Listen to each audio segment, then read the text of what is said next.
G'day everyone, I'm Matt, I'm from Australia, and I want to talk about the cattle breeding in the Australian live export industry. Main reason I want to talk about this is because it differs a lot to what a lot of you guys will be used to. As you can see here, we've got a bit of air support. We call it mustering, we don't actually call it herding. So if I refer to mustering, then it's like moving the cattle. So I'll tell you a bit about the industry, and this photo of Australia basically just shows the climate, because it kind of differs. It's probably like if you turned the United States upside down, because you know how it's hot down in Florida. We have a northern, this northern part which is tropical and grassland. So the red part and the orange part is generally where you'll find your big stations, cattle stations. These can range from up to 3 million acres. So they're not messing around. There's plenty of cattle there. So the live export market is the major outlet for cattle in Northern Australia, and over 75% of cattle farms. So they're very reliant on this market. And we also call the farms, we don't call them ranches or farms, or we do call them farms, but we call them stations and properties generally. A station is basically, it's a big farm. So like when we refer to a station, it's it can be hundreds of thousands of acres. A property is generally just farm-based, like a smaller farm. But yeah, these are very reliant on this market. Are you going to tell us why live versus frozen? You know what I mean? Because everything's got to go up by boat. Then I think it's because all the processing. There's a lot of effort in processing a lot of cattle. Especially I just think that in Indonesia and Vietnam they've got all those processes there. Processing. So. So in 2015 there was about almost 1.4 million head of Australian cattle that were exported to these markets. So you can see that the major markets are Indonesia, Vietnam and China. Indonesia is the major one, and Southeast Asia is a massive, it's really reliant on us because we're a major food bowl for them. I'll talk about the Brahman breed. So the Brahman is the Bos Indicus cattle breed that was first bred in the United States from cattle breeds imported from India. Since their introduction to Australia, Brahmans now make up over 50% of Australia's cattle population. And believe it or not, ladies and gentlemen, this Brahman bull right here, he has the Australian record of the most expensive Brahman bull in Australian history. And he was bought at an auction in Queensland, and he actually sold for $230,000 United States dollars, like US dollars, which equivalates to about 325,000 Australian. So I'd personally put that towards a house if it was me, but each to their own. So I'll talk about the Brahman because it's a bit of a powerhouse in terms of cattle breeds. So they've got a lot of heat tolerance. They've got this dark skin pigmentation which can reduce the likeliness of getting like cancer in the eye. They've got this higher drought resistance because they've got this ability to utilise low quality feed, and they can also travel long distances for food and water. They've got a higher disease and parasite resistance, and they also withstand vast climatic differences. There's often this misconception that Brahmans won't do as well in colder climates, but that's actually false because they can also do really well in colder climates. So this cow on the right here, she's a beautiful specimen, but an F1 cross, so a first cross Brahman female, is a bit of a super mum. And that's because she's got this increased milk production, this high fertility, and she can wean faster growing calves with fewer inputs. She has also this longer productive life cycle. She can raise more calves over their lifetime than other breeds. So here's a photo of Waterloo Station. This is my brother-in-law and sister's station. It's 600,000 acres. They run about 25,000 head of cattle. And to put that in comparison, this station is probably considered a small station up where they're from. So yeah. And then, so basically they'll go from being at this station and they'll get trucked from Waterloo Station. It'll take about 13 hours. My brother-in-law also has just got this new export premise. It's this quarantine registered with the Department of Agriculture. It's where basically before they go off to shipment, they'll come in for 3 to 5 days. They'll get rehydrated, fed, so that they put on a bit more weight and they're prepared for that big journey. So this is your typical road train. We call it road train. I love these. Road train. It's a road train. So here we've got 6 decks. We call it decks. So each part of the trailer there. So we'll fit about probably 30 head into each deck. So there'll be about 180 cattle in a road train. And I worked up north before I came here. Came to the US for about a month. And one day we loaded about 32 road trains. So that's a big day's work. So here's my brother-in-law's export yards. It's got about a carrying capacity of about 20,000.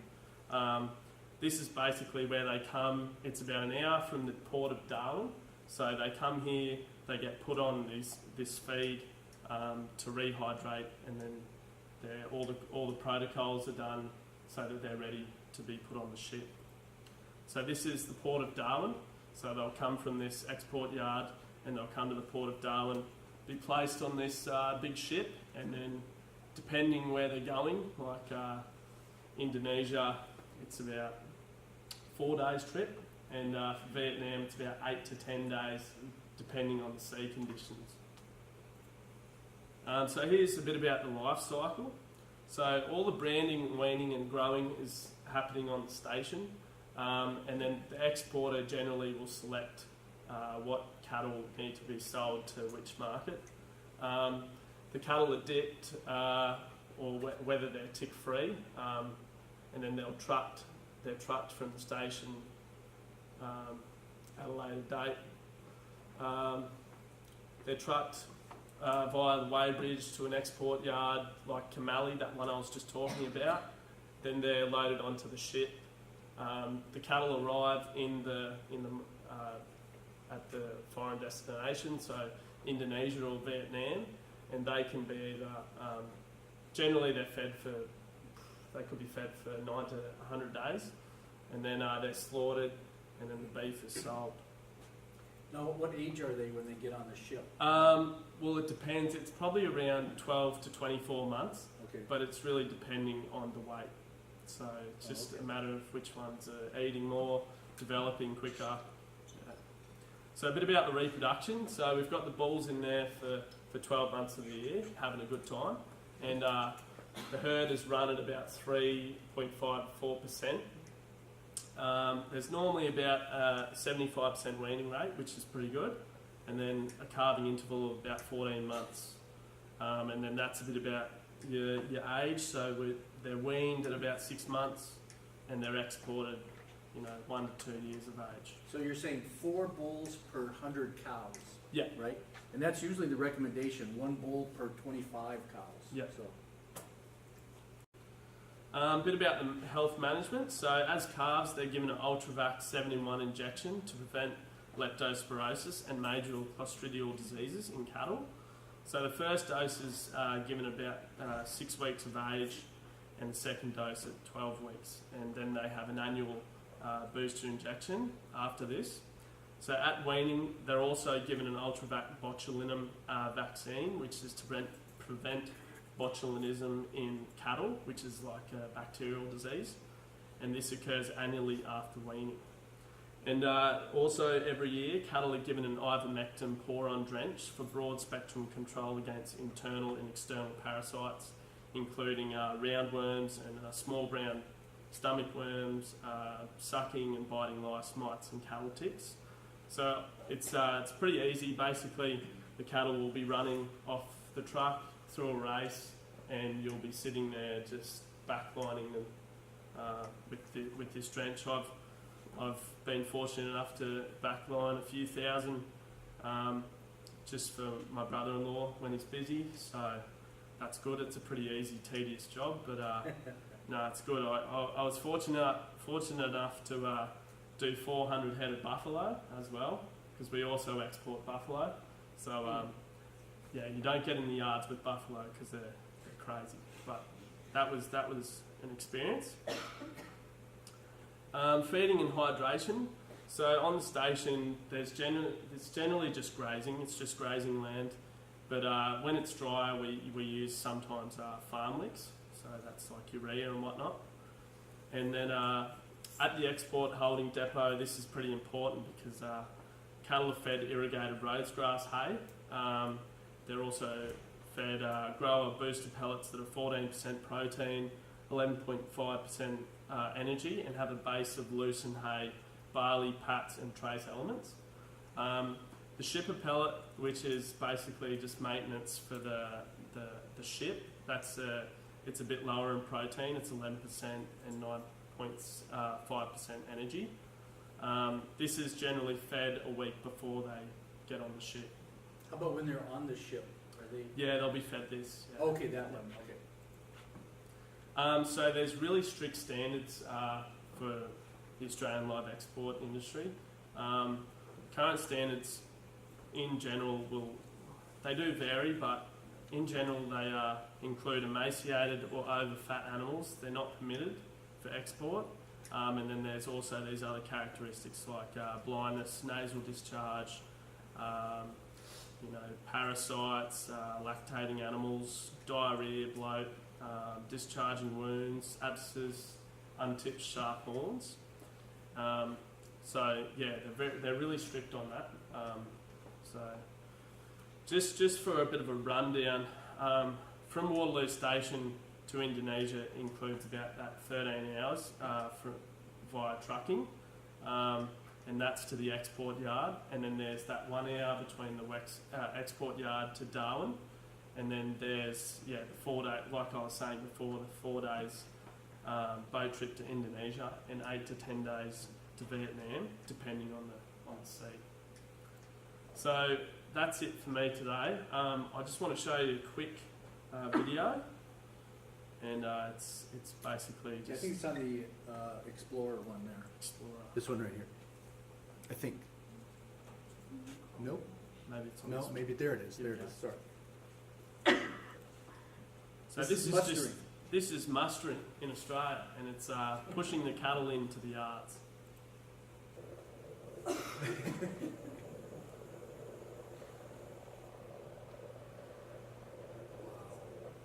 crazy. And somebody's on horseback right here taking this picture. I just saw a horse here.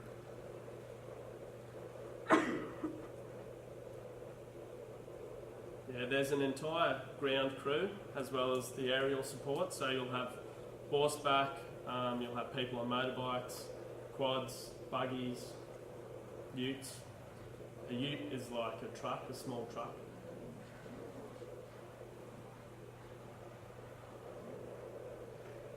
Getting that last straight.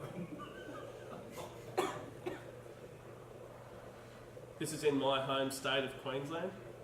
We've got the highest herd of cattle. We've got about 13 million head. So How many million head? about 13 million. Okay. So you're ready for questions? Go for it. Questions. Shirley, I'll start out with one. How many cattle get on a ship? How many total cattle are on the ship? I'm curious. About. I think it's about around. Well, it depends on the ship, Yeah. obviously. Not a canoe. I'd say probably on average. I'm having a guess, but around 3,000. 3,000 or so? Yeah. Yeah, and are the male cattle castrated when they're young?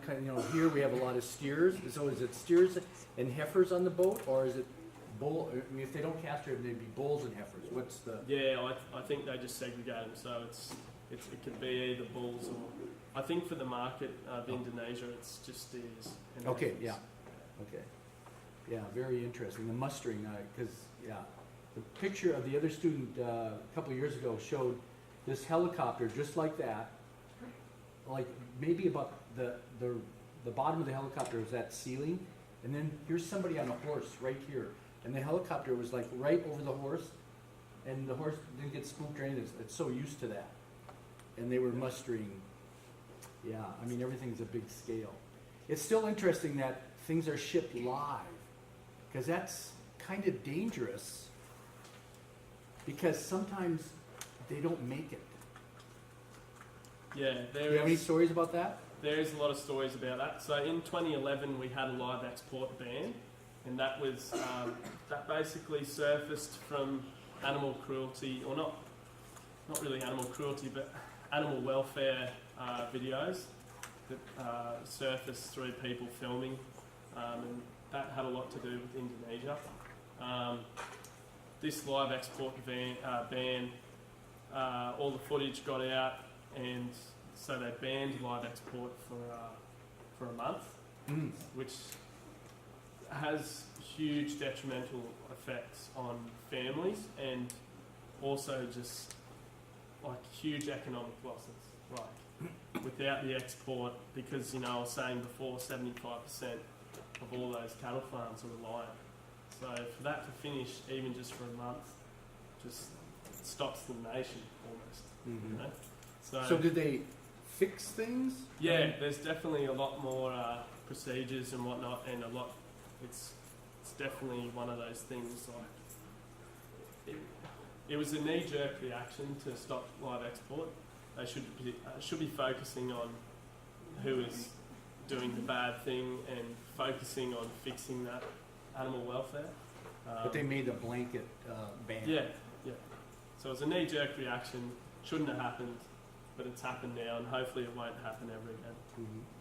Because I mean, look at how many animals on a boat, and they need water, they need food. Exactly, and you've got all these cattle that are waiting to go to these markets. Like a lot of these stations don't have the food to be feeding all those cattle, so we're talking about huge losses in livestock. Yeah. Okay, I'll let you point to people. Go for it. I don't know if this is, I think I'm stupid for asking this. So are Brahmins, are they naturally pulled, or do you gotta be one? Okay, so let's say that louder. Repeat the question so this thing hears it.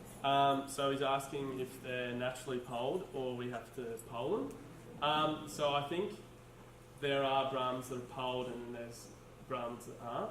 I'm not actually 100% sure on that, but I know that you have to, if they have horns, you're going to have to get rid of them.